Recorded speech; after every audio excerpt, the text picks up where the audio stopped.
Assalamualaikum warahmatullahi wabarakatuh. Izin perkenalkan diri, nama saya Aditya Firusya. Saya dari Fakultas Pertanian Program Studi Agribisnis. Kepada yang terhormat, Bapak Iqbal Amar Muzaki, SPD MPD selaku dosen pengampu mata kuliah Agama Islam. Saya di sini akan memenuhi nilai ujian akhir semester mata kuliah Agama Islam dengan menjelaskan dan menganalisis dari 3 materi, yaitu yang pertama toleransi dalam beragama, sistem kewarisan Islam, dan yang terakhir adalah Islam dan teknologi. Materi yang pertama yaitu toleransi dalam Islam. Sebelumnya kita akan masuk pada pengertian apa itu toleransi. Nah, pengertian toleransi secara luas adalah suatu perilaku atau sikap manusia yang tidak menyimpan dari hukum berlaku di suatu negara, di mana seseorang menghormati atau menghargai setiap tindakan yang dilakukan orang lain selama masih dalam batasan tertentu. Sikap toleransi dapat menghindari terjadinya diskriminasi seperti rasisme, walaupun banyak terdapat kelompok atau golongan yang berbeda dalam suatu kelompok masyarakat. Toleransi terjadi karena adanya keinginan-keinginan untuk sedapat mungkin menghindari diri dari perselisihan yang saling merugikan kedua belah pihak. Contoh sikap toleransi secara umum antara lain menghargai pendapat mengenai pemikiran orang lain yang berbeda dengan kita, serta saling tolong-menolong antara sesama manusia tanpa memandang suku, ras, dan agama dan antar golongan.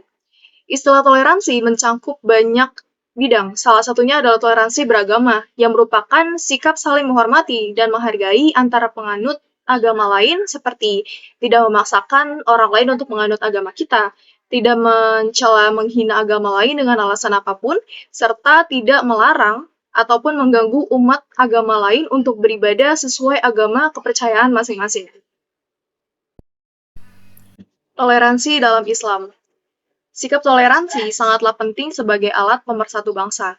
Tanpa adanya toleransi, kehidupan yang penuh dengan kemajemukan dan perbedaan ini tidak akan pernah bersatu. Indonesia merupakan salah satu negara dengan tingkat kemajemukan yang cukup tinggi, suku budaya yang cukup beragam, dan bahasa daerah yang cukup banyak. Maka sangat dibutuhkan sikap toleransi yang diwujudkan dalam kehidupan berbangsa dan bernegara di dalamnya. Setiap orang harus saling mengerti, memahami akan arti perbedaan. Toleransi atau asamaha adalah konsep modern untuk menggambarkan sikap saling menghormati dan saling bekerja sama di antara kelompok masyarakat yang berbeda-beda, baik secara etnis, budaya, bahasa, politik, maupun agama. Sikap toleransi dan menghargai tidak hanya berlaku terhadap orang lain, tetapi juga kepada diri sendiri. Bahkan sikap toleransi harus dimulai dari diri sendiri. Rasulullah SAW mengingatkan agar ia memperhatikan dirinya dan memberi hak yang proporsional. Sesungguhnya, tubuhmu punya hak untuk kamu istirahatkan, matamu punya hak untuk dipejamkan, dan istrimu juga punya hak untuk dinafkahkan. Hadis riwayat Bukhari. Selanjutnya, faktor utama perilaku toleransi umat Islam terhadap non-Muslim. Secara doktrinal, toleransi sepenuhnya diharuskan oleh Islam. Islam secara definisi adalah agama yang damai, selamat, dan menyerahkan diri. Definisi Islam secara demikian seringkali dirumuskan dengan istilah Islam adalah agama yang rahmatal lil alamin, agama yang mengayomi seluruh alam. Artinya, Islam selalu menawarkan dialog dan toleransi dalam bentuk saling menghormati, bukan memaksa. Islam menyadari bahwa keragaman umat manusia dalam beragama adalah kehendak Allah Subhanahu wa Ta'ala. Dalam Islam, toleransi berlaku bagi semua orang, baik itu sama Muslim maupun non-Muslim. Al-Islam menyebutkan ada 4 faktor utama yang menyebabkan toleransi yang unik selalu mendominasi perilaku umat Islam terhadap non-Muslim, yaitu yang pertama, keyakinan bahwa manusia itu hakikat penciptanya merupakan makhluk paling mulia dari makhluk lain, apapun agamanya, kebangsaannya, dan rasnya. Yang kedua, adanya perbedaan bahwa manusia dalam agama dan keyakinan merupakan realitas yang dikehendaki Allah Subhanahu wa Ta'ala yang telah memberikan kebebasan untuk memilih iman dan kufur. Yang ketiga, seorang muslim tidak dituntut untuk mengadili kekafiran seorang non-muslim atau menghakimi kafir dan musyriknya orang lain. Hanya Allah Subhanahu wa Ta'ala yang akan menghakiminya nanti di akhirat.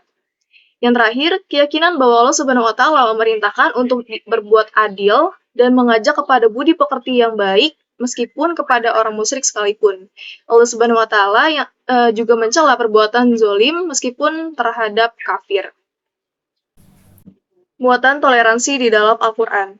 Dalam Islam, toleransi bukanlah fata morgana dan atau bersifat semu, tapi memiliki karakter dasar yang kuat dan tempat utama. Ada beberapa di dalam Al-Quran yang bermuatan toleransi, yaitu yang pertama, toleransi dalam keyakinan dan menjalankan peribadatan. Dari pengertian ini, konsep terpenting dalam toleransi Islam adalah menolak sinkretisme, yakni kebenaran itu hanya ada pada Islam dan selain Islam adalah batil. Allah Subhanahu wa Ta'ala berfirman, "Barang siapa yang mencari agama selain Islam, maka sekali-kali tidak akan diterima agama itu daripadanya, dan di akhirat termasuk orang-orang yang merugi." Quran Surat Al-Imran ayat 85. Yang kedua, toleransi dalam beragama atau hidup berdampingan dengan agama lain. Umat Islam dilarang memaksa pemeluk agama lain untuk memeluk Islam karena tidak ada paksaan dalam agama. Allah Subhanahu wa Ta'ala berfirman, "Tidak ada paksaan dalam agama Islam karena sungguh telah jelas jalan yang benar dari jalan yang salah. Maka barang siapa yang ingkar kepada Allah, sungguh dia telah berpegang kepada bualan tali yang kokoh yang tidak akan putus. Dan Allah Maha mendengar lagi Maha mengetahui." Quran Surat Al-Baqarah ayat 256. Dalam penjelasan tersebut, Islam adalah agama hidayah dari Allah Subhanahu wa Ta'ala, maka dari itu tidak dibenarkan bila adanya paksaan untuk menganut agama Islam. Selanjutnya, sistem pewarisan Islam. Waris menurut hukum Islam adalah hukum yang mengatur tentang peralihan harta kekayaan yang ditinggalkan seseorang yang meninggal serta akibatnya para ahli warisnya. Dan juga berbagai aturan tentang perpindahan hak milik. Hak milik yang dimaksud ini adalah berupa harta seseorang yang telah meninggal kepada ahli warisnya. Nah, dalam istilah lain, waris disebut juga dengan faraid. Dalam penjelasan pasal 49 huruf B Undang-Undang Nomor 3 Tahun 2006 dijelaskan bahwa yang dimaksud dengan waris adalah penentuan siapa-siapa yang masing-masing ahli waris dan pelaksanaan pembagian harta peninggalan tersebut serta mendapatkan pengadilan atas permohonan seseorang tentang penentu siapa yang menjadi ahli waris, penentuan bagian masing-masing ahli waris. Sedangkan dalam buku 2 Hukum Kewarisan HI Pasal 171, hukum kewarisan adalah hukum yang mengatur tentang pemindahan hak kepemilikan harta peninggalan. Pewarisan menentukan siapa-siapa yang berhak menjadi ahli waris dan beberapa bagiannya yang masing-masing. Sumber-sumber hukum waris dalam Islam, yang pertama ada Al-Quran. Dalam sumber hukum, yang pertama Al-Quran, setidaknya ada 3 ayat yang memuat tentang hukum waris. Ada beberapa ayat yang berkaitan dengan kewarisan, yaitu dalam surat An-Nisa ayat 11. Mereka meminta fatwa kepadamu tentang kalalah. Katakanlah, Allah memberi fakta kepadamu tentang kalalah, yaitu jika seorang meninggal dunia dan ia tidak mempunyai anak dan mempunyai saudara perempuan, maka bagi saudaranya yang perempuan itu 1/2 dari harta yang ditinggalkannya. Dan saudaranya laki-laki mempusakai seluruh harta saudara perempuan jika ia tidak punya anak, tetapi jika saudara perempuan itu 2 orang, maka bagi keduanya 2/3 dari harta yang ditinggalkan oleh yang meninggal. Dan jika mereka, ahli waris itu terdiri dari saudara-saudara laki dan perempuan, maka bagian seorang saudara laki-laki sebanyak sebagian 2 orang saudara perempuan. Allah menerangkan hukum ini kepadamu supaya kamu tidak sesat, dan Allah Maha mengetahui segala sesuatu. Quran Surat An-Nisa ayat 11. Yang kedua adalah hadis. Ada beberapa hadis yang menerangkan tentang pembagian harta waris antara lain, artinya Nabi Muhammad SAW bersabda, "Berikanlah harta pusaka kepada orang-orang yang berhak, sesudah itu sisanya untuk laki-laki yang lebih utama." Hadis riwayat Muslim. Kemudian, sebab-sebab adanya hak waris dalam Islam. Yang pertama itu ada hubungan kekerabatan. Hubungan kerabatan atau biasa disebut hubungan nasab ditentukan oleh adanya hubungan darah. Dan adanya hubungan darah dapat diketahui pada saat adanya kelahiran. Seorang ibu mempunyai hubungan kerabat dengan anak yang dilahirkannya dan si anak mempunyai hubungan kerabatan dengan kedua orang tuanya. Dari hubungan kerabatan yang demikian dapat juga diketahui struktur kerabatan yang tergolong ahli waris bila mana seseorang meninggal dunia dan meninggalkan harta warisan, yang mengelompokkan ke dalam 3 kelompok ahli waris, yaitu zawul faraid, zawul karabat, dan mawali. Yang dimaksud mawali ialah ahli waris pengganti atau dapat juga diartikan sebagai orang-orang yang menjadi ahli waris dikarenakan tidak lagi penghubung antara mereka yang dengan pewaris. Demikian pendapat ahli sunnah yang mengelompokkan menjadi 3 kelompok, yaitu zawul faraid, asabah, dan zawul arham. Yang kedua, ada hubungan perkawinan. Kaitan hubungan perkawinan dengan hukum kewarisan Islam, berarti perkawinan yang sah menurut Islam. Nah, apabila seorang suami meninggalkan harta warisan dan janda, maka istri yang ditinggalkan itu termasuk ahli warisnya. Demikian pula sebaliknya. Yang ketiga adalah al-wala atau memerdekakan hamba sahaya atau budak. Al-wala adalah hubungan kewarisan akibat seseorang memerdekakan hamba sahaya atau melakukan perjanjian tolong-menolong. Untuk yang terakhir ini, kayaknya jarang dilakukan jika malah tidak ada sama sekali. Sebab-sebab hilangnya hak waris dalam Islam. Yang pertama ada perbudakan. Seorang yang berstatus sebagai budak tidaklah mempunyai hak untuk mewarisi sekalipun dari saudaranya. Sebab segala sesuatu yang dimiliki budak menjadi milik tuannya juga. Yang kedua, perbedaan agama. Adapun yang dimaksud perbedaan agama ialah keyakinan yang dianut antara ahli waris dan muwaris, orang yang mewarisi, ini menjadi penyebab hilangnya hak waris sebagaimana ditegaskan dalam hadis Rasulullah dari Utsman bin Zaid, diriwayatkan oleh Bukhari, Muslim, Abu Daud, At-Tirmizi, dan Ibnu Majah, yang telah disebutkan bahwa seorang muslim tidak bisa menerima warisan dari yang bukan muslim. Dari hadis tersebut dapat diketahui bahwa hubungan antara kekerabatan yang berbeda agama dalam kehidupan sehari-hari hanya menyangkut hubungan sosial saja. Yang ketiga adalah pembunuhan. Pembunuhan menghalangi seseorang untuk mendapatkan warisan dari pewaris yang dibunuhnya. Ini berdasarkan hadis Rasulullah SAW dari Abu Hurairah yang diriwayatkan oleh Ibnu Majah bahwa seseorang yang membunuh pewarisnya tidak berhak menerima warisan dari orang yang dibunuhnya. Dari hadis tersebut menegaskan bahwa pembunuhan menggugurkan hak warisan. Yang keempat adalah perbedaan negara.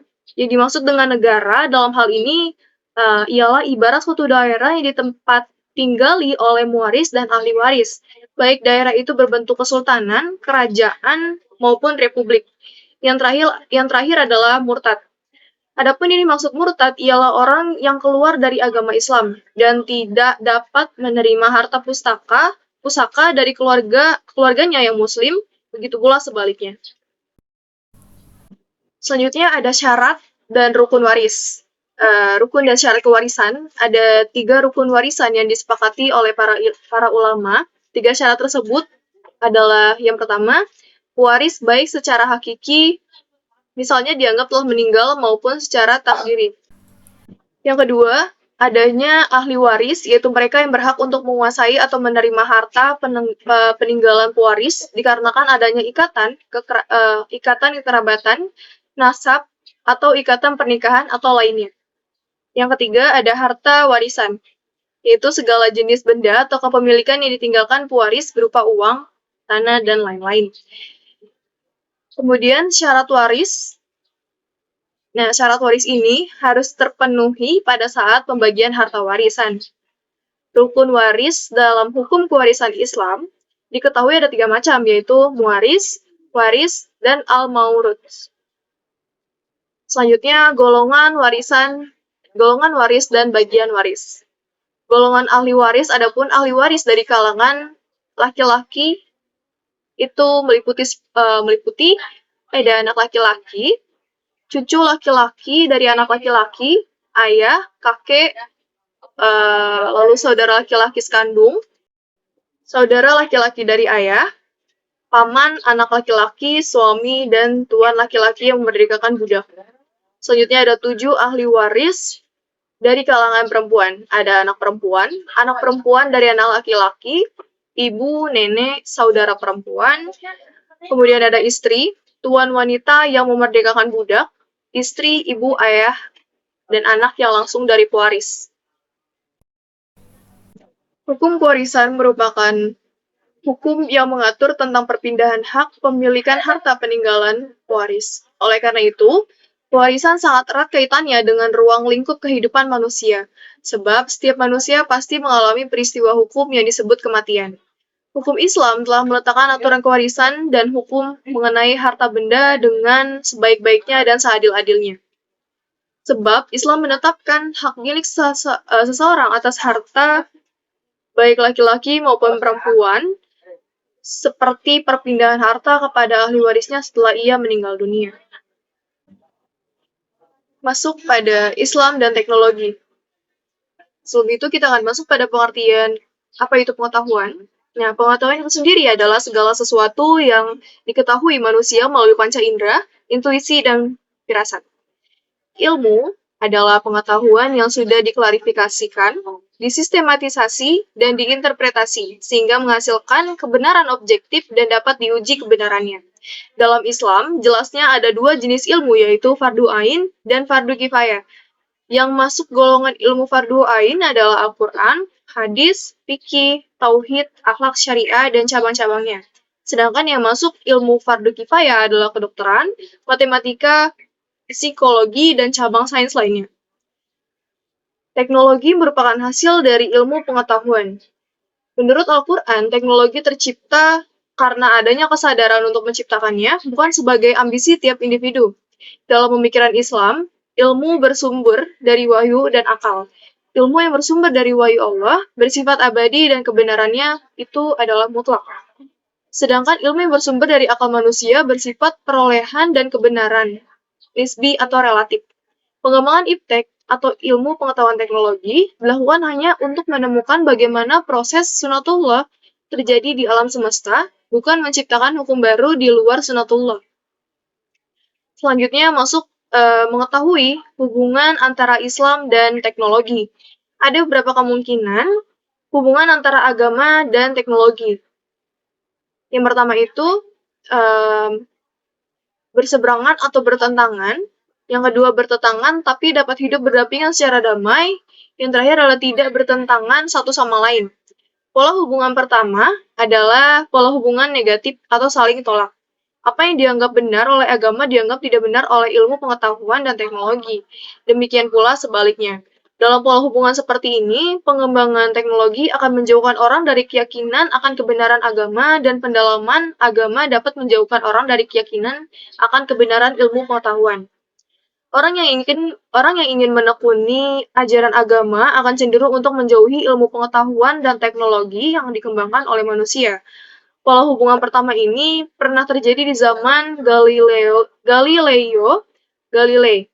Ketika Galileo berpendapat bahwa bumi mengitari matahari, sedangkan gereja berpendapat bahwa mataharilah yang mengitari bumi. Maka Galileo dipersalahkan dan dikalahkan. Ia dihukum karena dianggap menyesatkan masyarakat. Pola hubungan kedua adalah perkembangan dari pola hubungan pertama. Ketika kebenaran iptek yang bertentangan dengan kebenaran agama makin tidak dapat disangkal, sementara keyakinan akan kebenaran agama masih kuat di hati. Jalan satu-satunya adalah menerima kebenaran keduanya dengan anggapan bahwa masing-masing mempunyai wilayah kebenaran yang berbeda. Kebenaran agama dipisahkan sama sekali dari kebenaran ilmu pengetahuan. Konflik antara agama dan ilmu apabila terjadi akan diselesaikan dengan menganggapnya berada pada wilayah yang berbeda. Dalam pola hubungan seperti ini, pengembangan teknologi tidak dikaitkan dengan penghayatan dan pengamalan agama seseorang karena keduanya berada pada wilayah yang berbeda, baik secara individu maupun komunal. Pengembangan yang satu tidak memengaruhi pengembangan yang lain. Pola hubungan seperti ini dapat terjadi dalam masyarakat sekuler yang sudah terbiasa untuk memisahkan urusan agama dari urusan negara atau masyarakat. Pola ketiga adalah pola hubungan netral. Dalam pola hubungan ini, kebenaran ajaran agama tidak bertentangan dengan kebenaran ilmu pengetahuan, tetapi juga tidak saling memengaruhi. Kendati ajaran Islam, ajaran agama tidak bertentangan dengan teknologi. Ajaran agama tidak dikaitkan dengan teknologi sama sekali dalam masyarakat di mana pola hubungan seperti ini terjadi.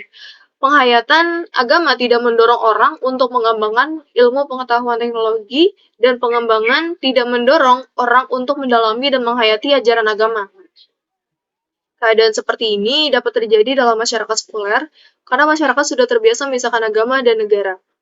Ketika agama bersinggungan dengan ilmu, itu tidak banyak mempunyai dampak karena tampak terasa aneh kalau dikaitkan. Juga secara individu dampak itu ada, tapi secara komunal pola hubungan ini cenderung untuk tidak menimbulkan dampak apa-apa. Perkembangan iptek dalam Islam. Iptek menjadi dasar dan fondasi yang menyangga bangunan peradaban modern.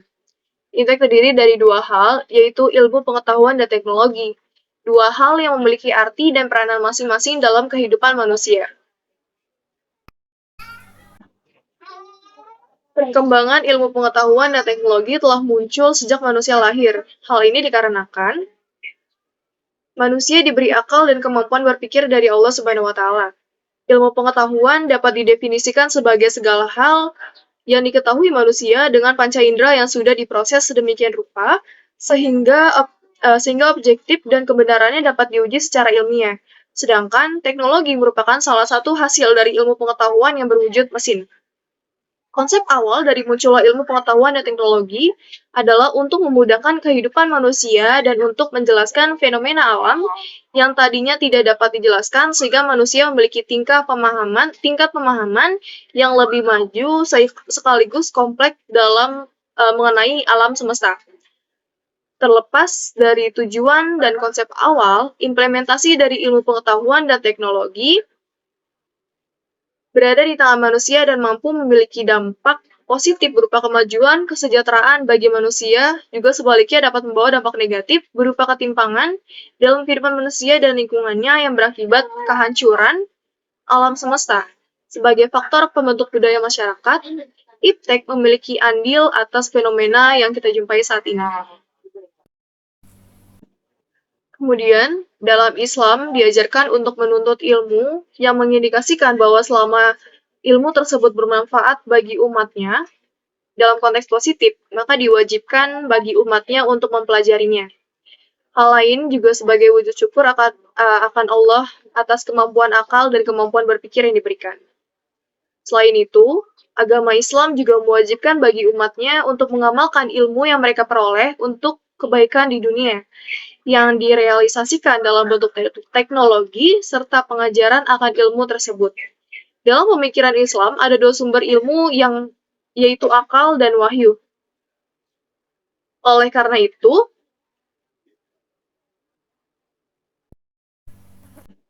itu, ilmu dalam pemikiran Islam terbagi menjadi ilmu bersifat abadi dan ilmu bersifat perolehan.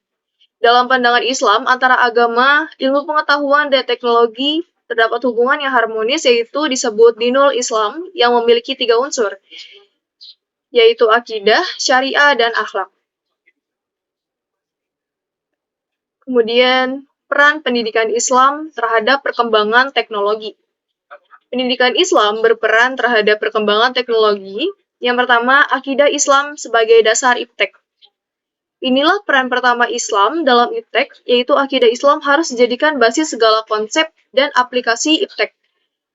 Paradigma Islam sebagaimana dengan seksama bahwa ketika akidah Islam dijadikan landasan iptek, bukan berarti konsep-konsep iptek harus bersumber dari Al-Quran dan Al-Hadis, tapi maksudnya adalah konsep iptek harus didasari oleh Al-Quran dan Al-Hadis dan tidak boleh bertentangan dengan keduanya. Jika seseorang mempelajari iptek tanpa didasari ilmu agama, maka akan membuat kerusakan dan kehancuran moral serta murka Allah di dunia dan akhirat. Yang kedua adalah syariah Islam, standar pemanfaatan sains dan teknologi.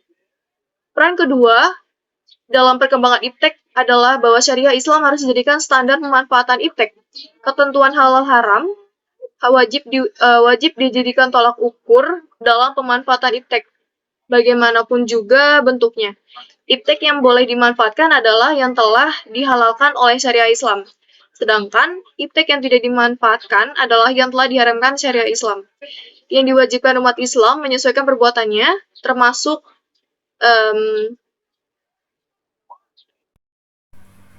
pada kesimpulannya, Kemajuan peradaban Islam adalah karena Islam tidak mengenal pemisahan yang kaku antara ilmu pengetahuan, etika, dan ajaran agama. Satu dengan yang lain dijalankan dengan satu tarikan nafas. Pengamalan syariah Islam sama pentingnya dan memiliki prioritas. Satu dengan yang lainnya dijalankan dalam satu tarikan nafas. Pengamalan syariah Islam sama pentingnya dan memiliki prioritas yang sama dengan riset-riset ilmiah. Secara implisit, bangsa Indonesia menghendaki agar agama dapat berperan sebagai jiwa, penggerak, dan pengendali ataupun sebagai landasan spiritual, moral, dan etika bagi pembangunan nasional, termasuk pembangunan bidang iptek tentunya. Dalam kaitannya, dengan pengembangan iptek nasional, agama diharapkan dapat menjiwai, menggerakkan, dan mengendalikan pengembangan iptek nasional tersebut. Sampai pada akhir, sekian dari penjelasan 3 materi yaitu toleransi dalam beragama, sistem kewarisan Islam, Islam, dan teknologi. Kurang lebihnya mohon maaf. Wassalamualaikum warahmatullahi wabarakatuh.